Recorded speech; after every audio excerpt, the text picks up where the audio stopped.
Good morning all.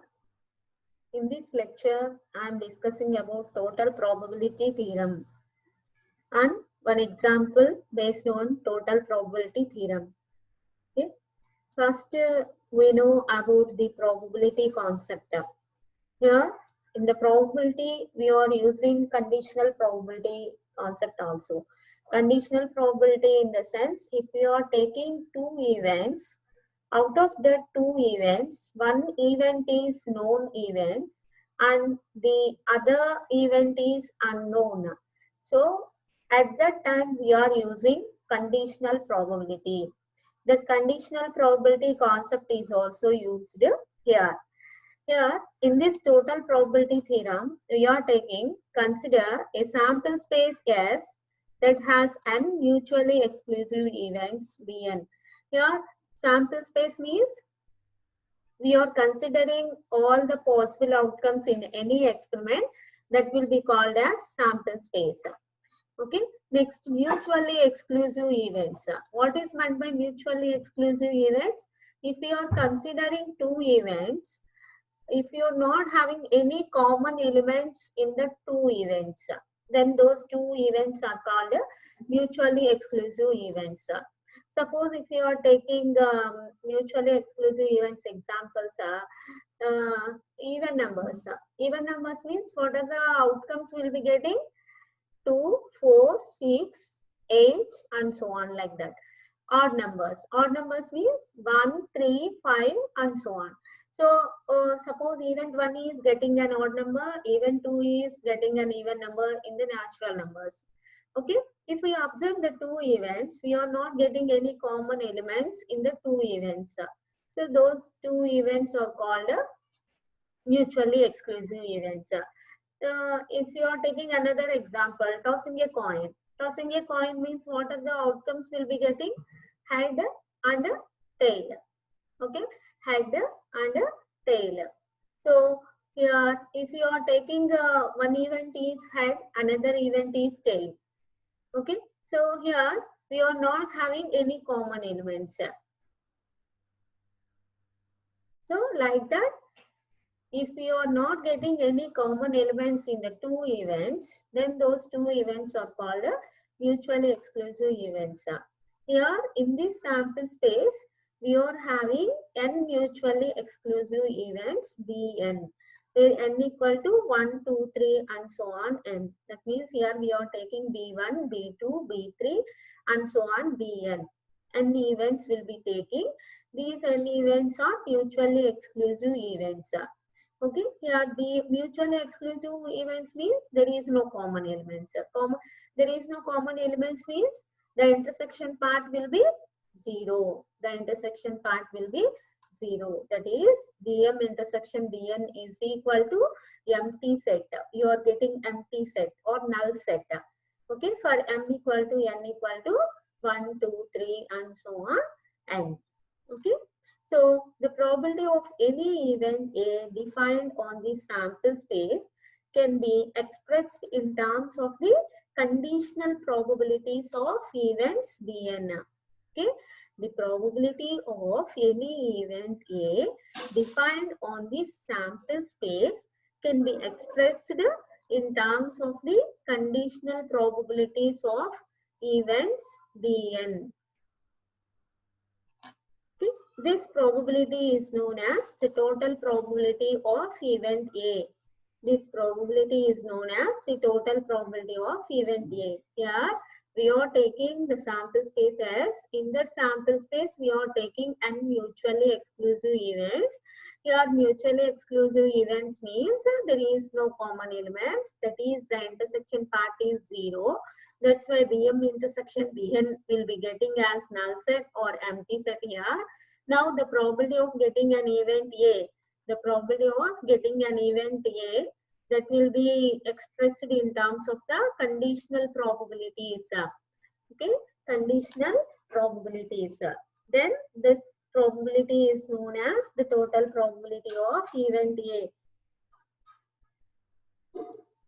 So the total probability theorem is P of A equal to summation n equal to 1 to n, P of A by Bn into P of Bn. summation n equal to 1 to n p of a by bn into p of bn. Here n value varies from 1, 2, 3 and so on, capital N.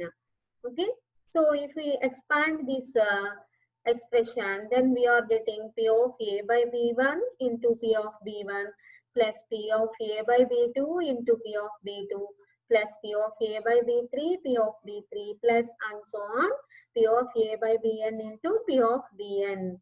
Okay, this is the total probability theorem.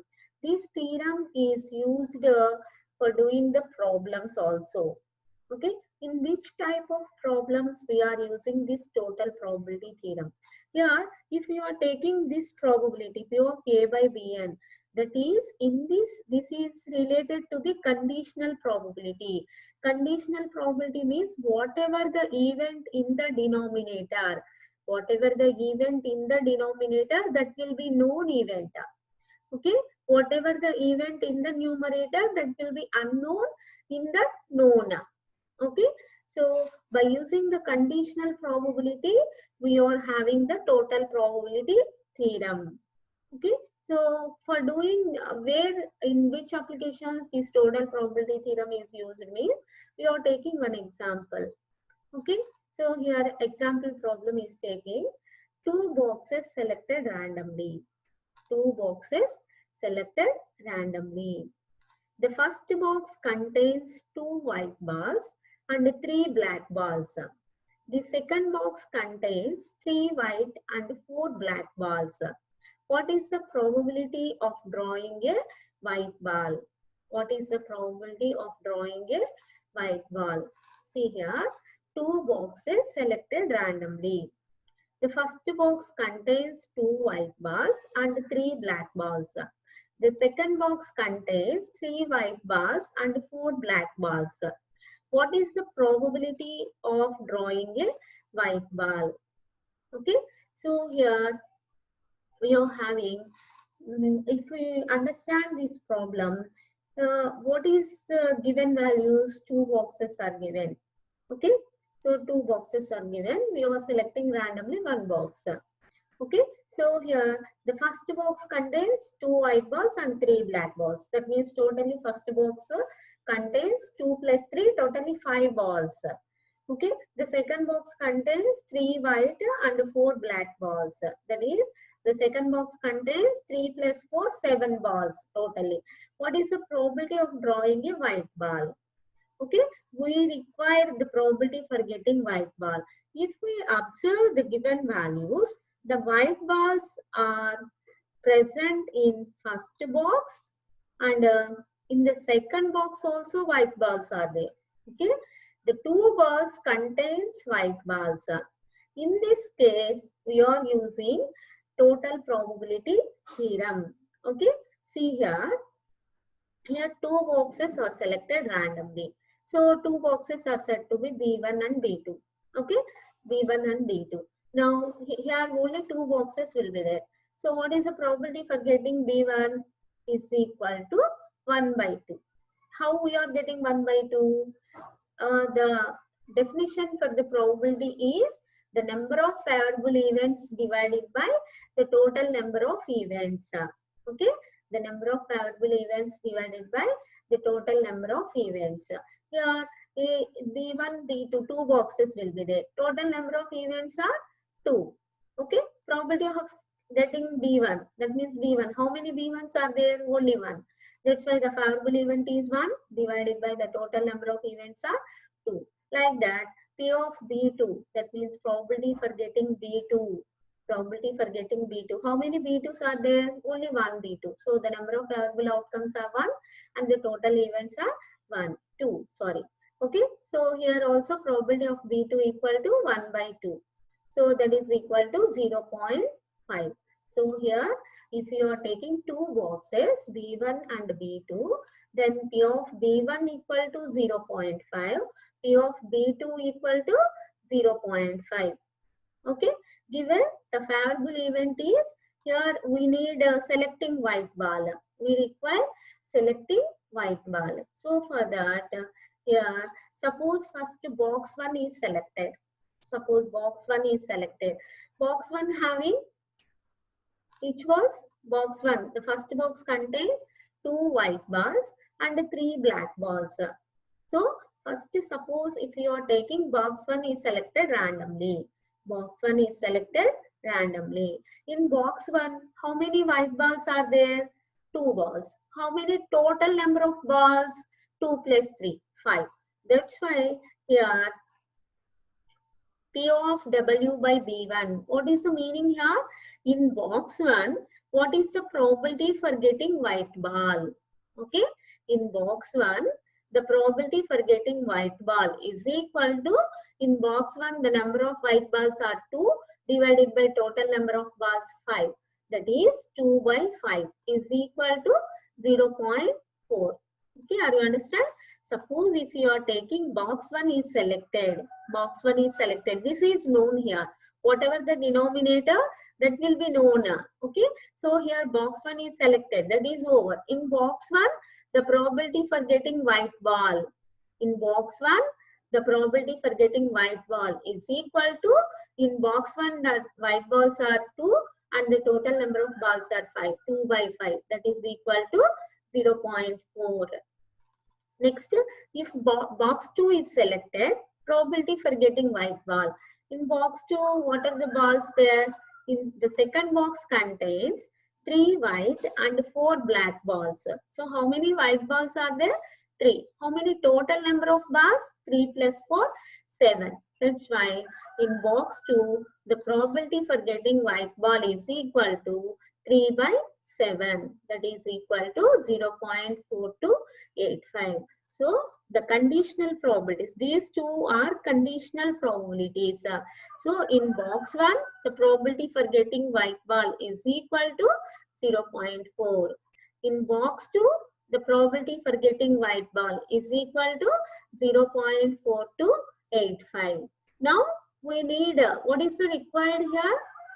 What is the probability of drawing a white ball? So these two boxes, consider these two boxes. Totally, what is the probability for getting white ball? So for getting the required one, here we are using total probability theorem. What is the total probability theorem? What is the total probability theorem? See here, the formula is P of A is equal to summation n equal to 1 to n, P of A by Bn into P of Bn. Okay, here how many boxes will be there? 2 boxes. What is the required one? White bar. So that will be, so the probability theorem applied, then P of W is equal to summation n equal to 1 to 2. 1 to 2 P of W by B1 into P of B1 plus P of W by B2 into P of B2. Okay, do you understand? Here, instead of A, we are taking white ball, probability for getting white ball. Instead of capital N, we are taking 2 because 2 boxes will be there. Summation n equal to 1 to 2 P of W by Bn into P of Bn. Expand, if that will be expanded, then how we are getting P of W by B1 into P of B1 plus P of W by B2 into P of B2. Okay, so by using total probability theorem, we are getting the probability of getting white ball is equal to P of W by B1 into P of B1 plus P of W by B2 into P of B2. So we know all these values. P of W by B1 is known, P of B1 is known, P of W by B2 is known, P of B2 is known. By substituting all 1 by 2 into here P of B1 is equal to 1 by 2, P of B2 equal to 1 by 2. By taking common 1 by 2, here 1 by 2 into 2 by 5 plus 3 by 7. Totally we are getting 29 by 70. That will be 0.4143. Finally, we are getting probability for getting white ball is equal to 0.4143. Okay, 0.4143. So, by using the total probability theorem, we know the probability of getting different balls. Okay, so this is one example. In this way, we are taking any model. Okay, first we know this total probability theorem. We remember this total probability theorem. Then only we are doing this problem. Okay. So first here in this total probability theorem, we are using conditional probabilities also. Whatever the event in the denominator, that will be known event. Whatever the event in numerator, that will be unknown here. So what is the meaning here? P of W by B1 means in box 1, the probability for getting white ball. Here P of W by B2 means in box 2, the probability for getting white ball. Okay. In this way, we are doing the problems based on total probability theorem. Okay. Thank you.